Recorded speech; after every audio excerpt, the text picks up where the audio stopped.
On Thursday, New York Governor Kathy Hochul joined New York City Mayor Eric Adams in announcing their plans for the Science Park and Research Campus Kips Bay, a new life sciences facility in Manhattan. During the event, Governor Hochul also spoke about the recent influx of migrants into the state of New York. The governor called on the federal government to help financially. Hochul commented on Senator Kirsten Gillibrand's proposal to send migrants to upstate New York.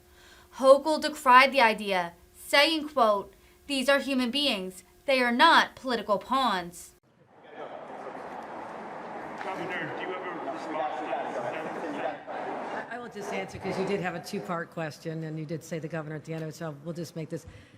Just a couple of hours ago, I got off the phone with Secretary Mayorkas, and we, the mayor and I, have been joined at the hip from the beginning in our belief that this is a situation that calls for strong federal engagement, making sure that there is a different strategy at the borders. And now the path that they announced as a result of countless conversations that we have had jointly and individually with the White House, Chief of Staff, Secretary, that we now have a path where we're going to start seeing the flow of individuals stemmed. I mean, they're going to be stopping at the border. Also, people at their home country, Venezuela, will understand that there's a path that can be legal, but you have to take steps in your own country, have a sponsor. So there's a whole program that I believe is going to change the dynamic very quickly. But I said in the meantime, we have a situation where there's thousands of individuals, the exact number, maybe 17,000. They're here now, Mr. Secretary, I said. They're here right now. And we need federal air cover to assist with this. So they'll be looking at this in their next budget. We have a commitment.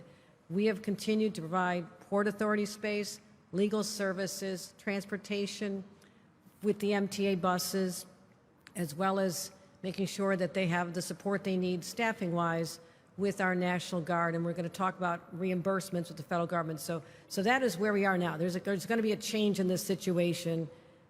We're going to deal with the situation at hand in cooperation, but also making sure that the tide of individuals coming here is stemmed, and I believe that they have a thoughtful response to that. With respect to Upstate, I think the question is how many more times do these people have to be shuffled around?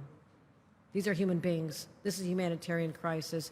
When there becomes a legal path and work papers and a different dynamic, certainly there'll be a lot of places that'll want to embrace this community, but in the meantime, they are not political pawns. We need to take care of those who are here right now. So thank you, everybody.